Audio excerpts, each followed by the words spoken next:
안녕하세요. 전 영화 시작해서 2만 23번째 에피소드를 시작하겠습니다. 박수 좀 쳐주세요. 안녕하세요. 저는 형광모자이고요. 안녕하세요. 펭귄맨입니다. 그리고 목소리 좀 조금만 더 크게 해주실래요? 네. 2주 동안 잘 지내셨죠? 예, 뭐 잘 지냈죠. 잘 지내셨죠? 아니요. 못 지낼 이유가 뭐가 있다고? 많았어요, 되게. 아, 그랬어요? 아직도 많고요. 아, 그래요? 네. 어쩌겠어요. 그래서 저는 영화를 많이 못 봤다. 아, 네. 안 좋은 일이 너무 많아서. 아, 그러셨어요? 네. 그 얘기를 하고 싶었고. 아, 네. 뭐 보셨어요? 저 본 거를 생각해 보면은 일단은 마이어리치 스토리 보셨잖아요. 넷플릭스로. 드디어 아, 보셨군요. 네. 전 드디어 봤어요. 넷플릭스로 사실 이것도 2번 봤는데 넷플릭스로 한 번 보고 근데 그 다음에 이제 모마에서 컨텐더스에서 노아 바운베그 왔을 때 맞아. 가서 다시 봤는데 저는 되게 좋았거든요. 그러니까 약간 이 내용이 전에 한 번 말을 했었죠. 네. 네네네. 그래가지고 아티스트 조각가 아버지를 둔 세 남매 이야기고 그리고 그 인정투쟁 이야기. 네네. 그래서 말씀하신 것처럼 그냥 끊임없이 약간 인정을 갈망하는 그 사람들의 모습, 그러면서 또 고통받기도 하고 또 거부하려고 하기도 하고 뭐 그런 모습이 저는 재밌고 사랑스러워가지고 좋았고 특히나 연출 같은 것도 이게 막 소리 지르고 있는데 중간에 막 컷하잖아요. 맞아요. 그런 거에 되게 챕터를 나눠놨죠 이번에. 근데 영화에서. 챕터를 나눈 문제가 아니라 그냥 애초에 컷 컷도, 타이밍 맞아. 네, 맞아. 막 네. 싸우고 이럴 때. 네네네. 맞아. 그래서 보통 대사가 끝나야지 컷을 하는데 아예 그냥 대사 중간에 그냥 잘라버리고 다른 씬으로 넘어가 버리더라고요. 그런 부분이 되게 과감하고 별로 못 본 것 같아서 되게 재밌었어요. 사실 뭐 이야기로 자체로 치면 약간 말도 안 되는 부분도 조금 있긴 있는데 뭐 그럼에도 불구하고 과감하달까? 그래서 되게 좋게 봤고 그래서 인터뷰하는 것도 인터뷰를 Q&A 시간에도 봤는데 사람 자체도 약간 괜히 좀 진중해 보이고 보기 좋더라고요. 그리고 사실 이 공간이 모마에서 되게 일어나는 씬들이 있잖아요. 맞아요. 그래가지고 굳이 안 가서 볼까 하다가 모마에서 보는 것 자체로도 좀 재밌겠다 싶어가지고 가서 봤어요. 그러네요. 네. 그거 말고 본 거는 이제 Call Me By Your Name을 봤는데 루카 구아다니노의 신작이죠. 그 안드레 에치먼이라는 사람이 쓴 그의 여름 손님이라는 원작 소설을 가지고 있는데 한국 제목이 그거구나. 네네네네. 사실 저는 영화를 보고 난 다음에 네. 소설을 지금 이제 읽어보려고 전자책으로 샀는데 한 문단 읽고 사실 덮었어요. 별로 재미가 없어가지고. 한 문단만 해? 아니 한 문단만이라고 한 장 했나? 정도 읽으셨. 그죠. 한 장 정도는 읽었겠죠. 그의 여름 손님이란 제목도 뭐 나쁘진 않다고 생각이 드는 게 제가 느끼기에는 이 영화 자체가 약간 인생에 다시 없을 한 계절을 보낸 맞아요. 아이에 대한 이야기고 이 영화 원래 제목은 뭐예요? 원래 제목은 Call Me By Your Name이겠죠? 아닌가? 아니요. 원래 소설 제목도 따로 있나? 모르겠어요. 잠시만요. 같은 제목이네. 죄송합니다. 네. 그래서 이 영화가 좋았던 거는 어쨌든 간에 저는 그 기억에 대한 은유랄까? 그 기억을 영화처럼 혹은 그 영화에서 실제로 나오는데 그냥 그 바닷가에 잠긴 조각상처럼 그런 기억에 대한 은유 자체가 되게 영화에 가득하고 그리고 그 상대방이 떠나면서 그 앞에 아름다웠던 순간들이랑 대조를 이루는 영화 후반부가 되게 기억이 가진 이중적인 힘 같은 거를 느끼게 해줘서 되게 좋게 봤고요. 보셨잖아요. 네. 저는 그냥 그렇게 봤어요. 네. 저는 사실 싫어하지도 않았고 네. 그렇다고 막 엄청 즐겁게 보지도 않았고 저는 그냥 계속 그렇구나 하면서 봤던 거예요.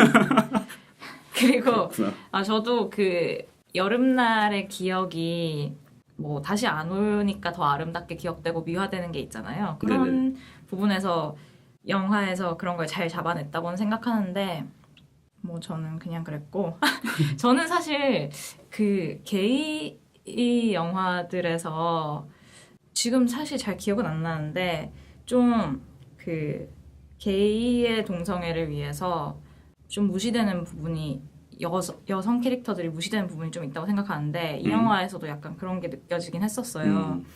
그래서 그 필립 카렐 딸이 연기한 그 마르치아 그 여자친구 같은 경우에 네. 뭐 그렇게 관계를 갖고 헤어지고 할 수 있는데 굳이 끝에 가서 또 이렇게 손쉽게 용서를 해주는 게 필요했을까?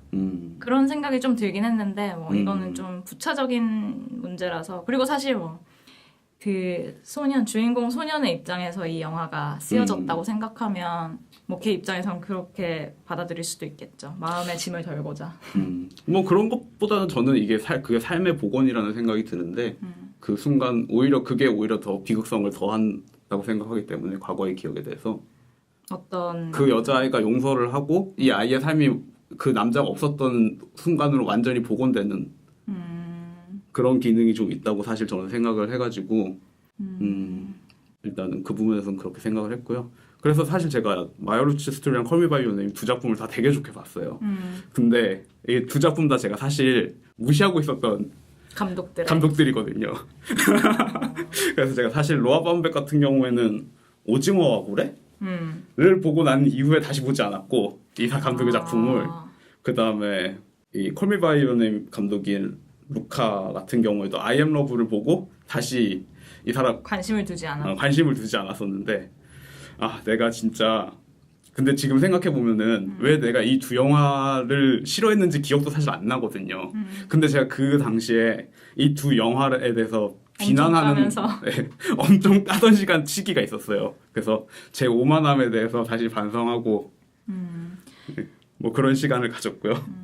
저는 사실 뭐 루카 구아다니노 감독은 잘 모르고 노아 바운백 같은 경우는 저는 좋아하는 편인데 좋아한다고 몇 번 얘기했던 것 같은데 프란시스 하는 젊을 때 보는 게 더 좋은 영화인 것 같아요. 그래서 그리고 그 영향도 있었어요. 프란시스 하를 개봉했을 때 그 영화를 좋아하던 아이들이 제가 좀 싫어하던 무시하던 네, 그렇죠.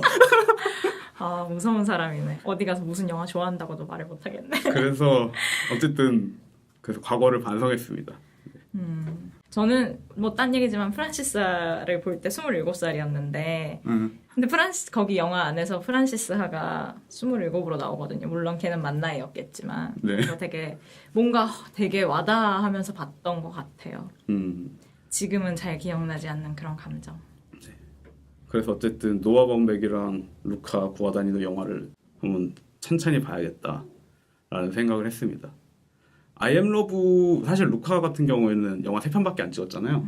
근데 두 번째 영화도 저는 다운받아서 두 번째 기회를 주려다가 오프닝 좀 보다가 뭐 약속이 있었나 귀찮았나 보다가 말고 그냥 뒤안길로 갔던 영화인데 이 기회에 다시 좀 꺼내서 생각 좀 해보려고 하고 있고요.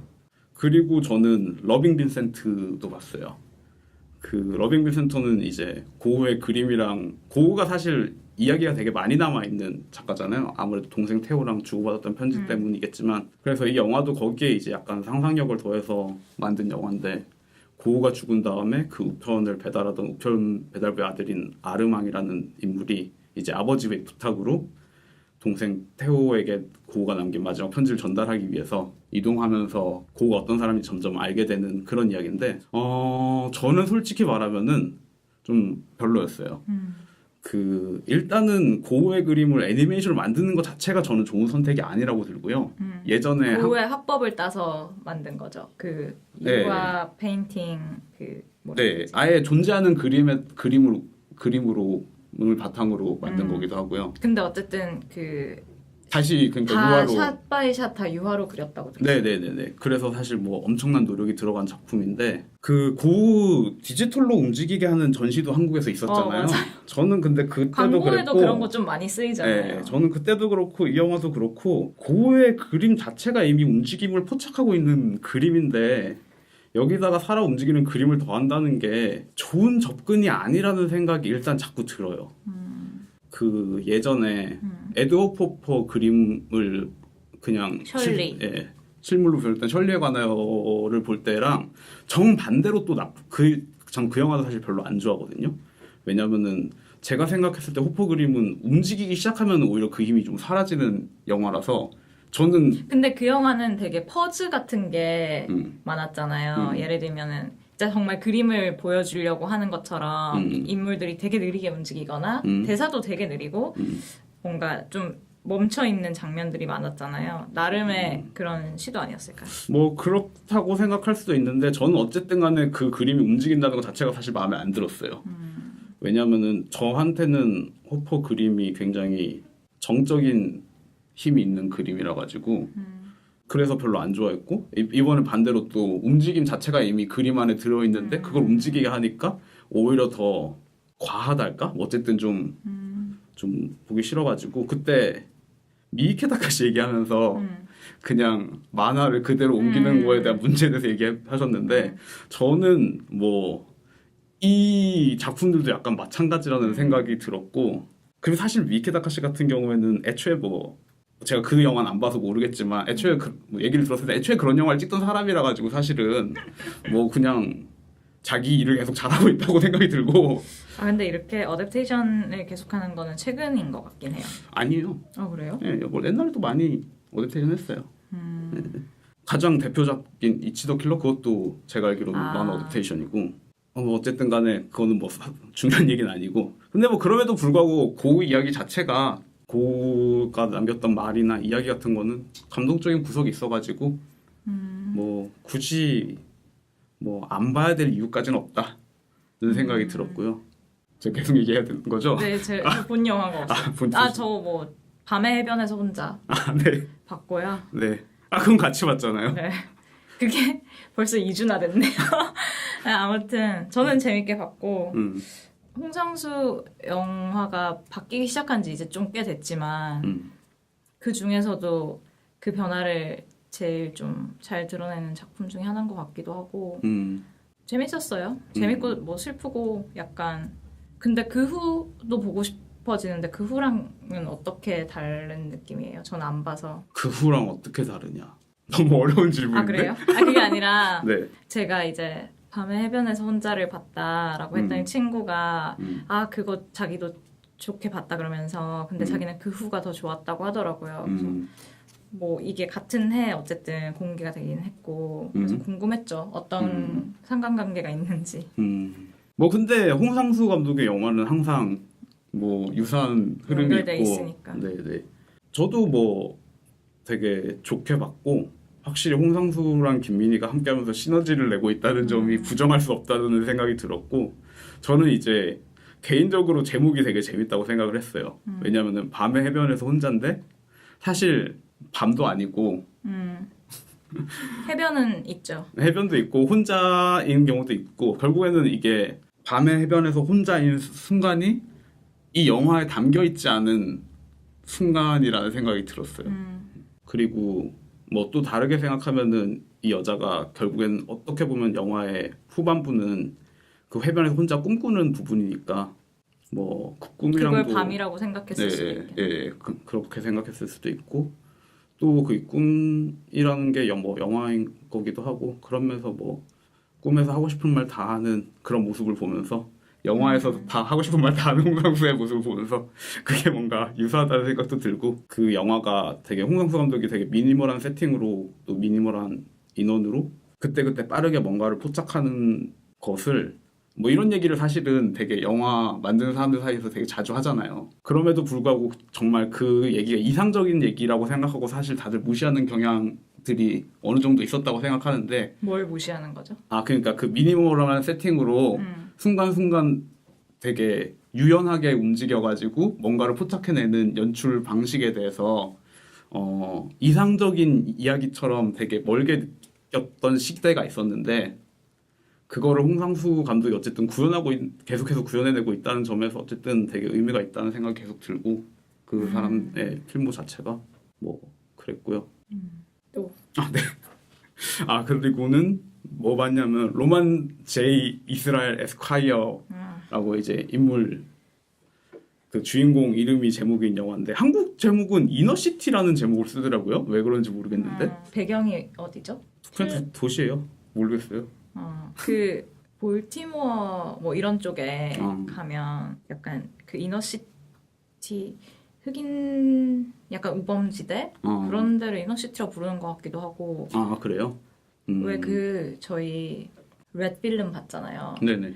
그게 볼티모어의 G 얘기잖아요. 네네. 근데 거기서 이너시티라는 단어를 많이 썼던 것 같아요. 그렇구나. 그러고 보니까 볼티모어 하면은 존 워터스가 가장 대표적인 감독이잖아요. 아, 볼티모어 출신이 저는 몰랐는데. 네. 근데 존 워터스가 베스트 10을 올해 베스트 10을 꼽았는데 문제는 제가 지금 베스트 10에 1등이 뭐였는지 갑자기 기억이 안 나네요. 아, 별로 안 충격적이었나 보네요. 기억이 안 나요. 근데 리스트를 보면서 얘 되게 의외다라는 생각이 있었는데 10 안에 목록이 어떤 게 있었냐면은 원더스트럭이 있었고 의외다. 뭐가 있었더라? 기억이 안 나네요. 궁금하다. 쳐보세요. 베이비 드라이버? 베이비 드라이버 맞다. 아예 잊어버렸구나. 어쨌든 이 기회에 그냥 존 워터스가 2017년에 꼽은 톱 10을 읽어드리겠습니다. 네, 1위는 베이비 드라이버고요. 2위는 아이 올가 헤프라노바라는 저는 모르는 영화네요. 저도 몰라요. 3위도 The Strange Ones라는데 저는 이 영화를 모르고요. 4위가 녹터라마. 녹토라마는 아마 넷플릭스에서 보실 수 있을 거예요. 한국에 저 개봉도 했던 것 같은데 아닌가? 아무튼 5위가 원더스트럭이고 6위가 크리스티안 문주 감독의 그레듀에이션인데 우리나라에서는 엘리제이 네일인가? 그걸로 개봉했고 7위가 The Wizard of Lies 처음 들어봅니다. 진짜 영화를 많이 보시나 봐요. 그랬지.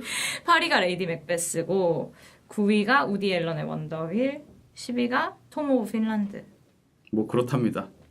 톰 오브 핀란드는 상영하고 있는 건 봤는데 볼 생각을 하지 않았지만 어쨌든 존 워터스 일단 로만 제이 이스라엘 에스콰이어 얘기로 다시 넘어가면요. 저는 사실 나이트크롤러를 좀 좋게 봤어요. 저도 재밌게 봤어요. 네, 그래서 약간 기대가 조금 있었는데 노아 바움백이나 아니면은 루카 구아다니의 경우와 반대로 댄 길로이는 실망을 시켰다. 근데 사실 약간 예상은 했어요. 트레일러를 봐도 약간 예상이 가잖아요. 그죠. 트레일러도 좀 별로고 그리고 댄 길로이가 쓴 스크립트들이 사실 좀 별로거든요. 그 사이에 쓴 것들이 좀 있는데 어쨌든 결국 아쉬움만 남는 선택이었고요. 사실 이 영화를 되게 우연하게 봤어요.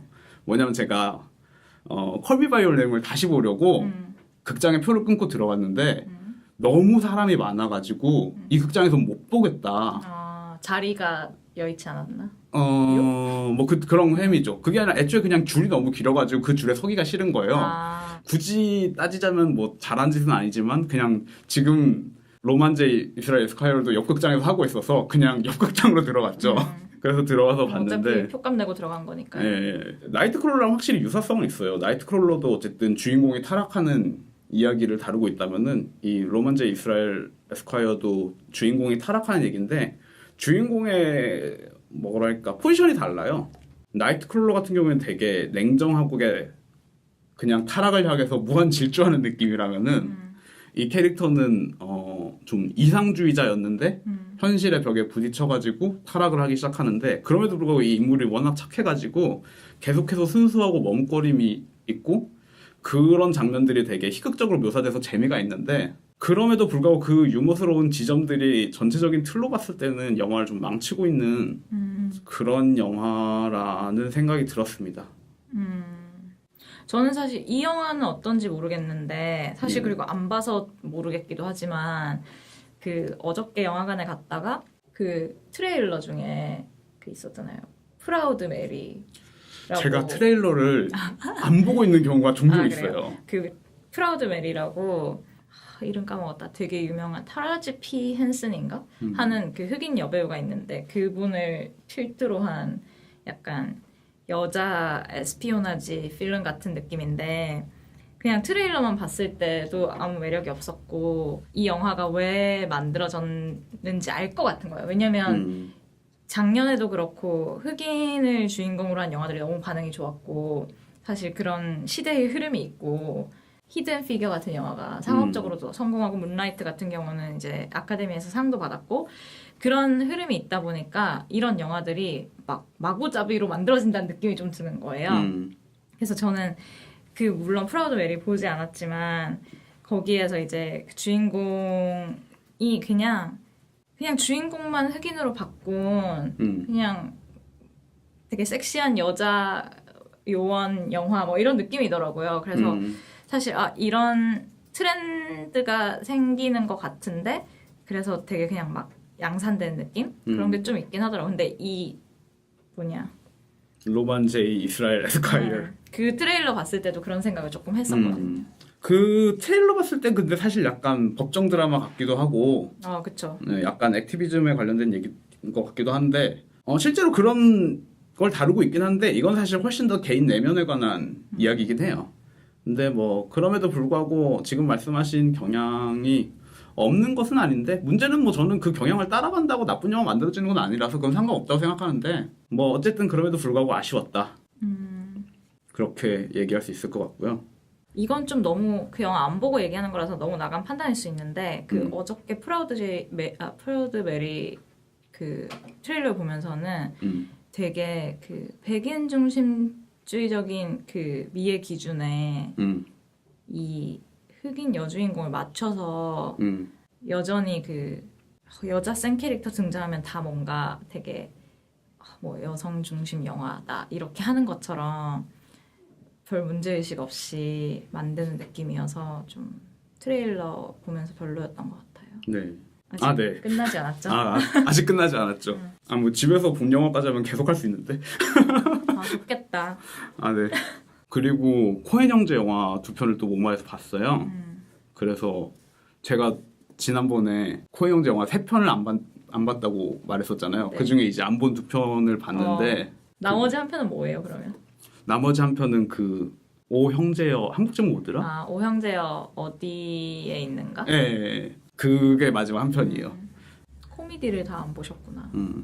네, 어쨌든 그래서 레이디 킬러랑 인톨러러블 크루얼티 그 참을 수 없는 사랑을 봤는데 뭐 둘 다 사실 비슷한 영화죠. 레이디 킬러는 톰 행크스를 중심으로 이제 모인 집단이 카지노를 털기 위해서 한 노부인의 집 지하에서 음악 합주를 연습하는 척하면서 땅굴을 파는 얘기고 이제 참을 수 없는 사랑은 결혼을 이용해서 이혼할 때 위자료 같은 걸 챙기는 여자에게 사랑에 빠지는 변호사 얘긴데 두 작품 다 그냥 범행 과정에서 뭐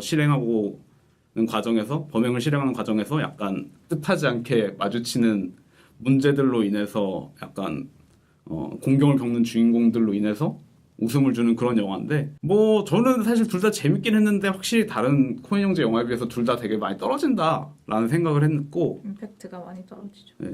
근데 제가 이 2편을 보면서 그럼에도 불구하고 내가 생각보다 코엔 형제를 많이 좋아하는구나 라는 생각이 들었어요. 왜냐하면 저는 이 2편도 어쨌든 되게 재밌더라고요. 재밌어요. 네. 그리고 이 2편이 네. 뭔가 누군가 코엔 형제의 가장 별로인 걸 대라 하면 보통 이 2편이 언급되는데 그럼에도 재밌지 않나요? 네, 그러니까요. 왓챠에서 취향 분석해주는 게 있잖아요. 그래서 이 2편을 보고 나니까 코엔 형제가 맨 위로 올라왔거든요.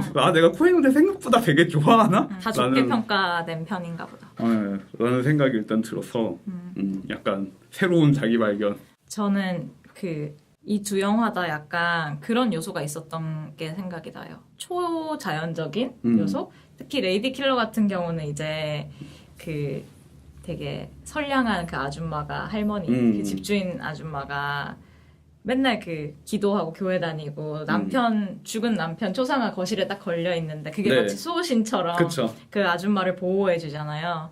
그런 것도 재밌고 인톨러러블 크루얼티 같은 경우는 되게 사소한 단역인데 스튜어디스가 조지 클루니가 라스베가스로 갈 때 뭐 가서 큰 돈 따실 것 같아요 뭐 이런 식으로 얘기를 하는데 실제로 이제 조지 클루니는 그때 사기를 당해서 모든 재산을 잃어버리는데 그 모든 재산을 가지고 돌아오는 캐서린 제타 존스한테 그 똑같은 스튜디오스가 돈 왠지 잃으셨냐 뭐 이런 식으로 얘기를 했나 정반대로 얘기를 하는데 그게 나중에 먼 데서 보면은 되게 딱 들어맞는 예언이었던 거고 하여튼 그냥 그런 게 좀 코엔 형제가 그런 장치를 많이 쓴다는 생각이 들어요. 좀 초자연적인 코멘트를 하면서 그거의 아이러니라든지 아니면 그렇게밖에 실현될 수 없는 선량함이라든지 뭐 그런 게 좀 있는 것 같아요. 재밌는 것 같아요. 네.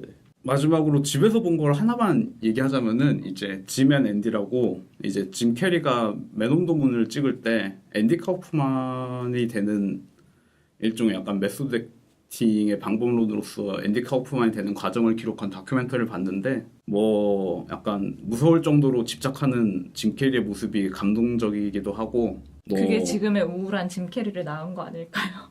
그러니까요. 뭐 어쨌든 그래서 약간 흔히 말하는 메소덱팅의 극한을 보여주는 작품인데 그럼에도 불구하고 저는 사실 뭐 애초에 메소덱팅이라는 것 자체에 대해서 좀 의심스러운 사람이라 가지고 그래서 뭐 딱히 뭐 되게 좋게 보진 않았고요.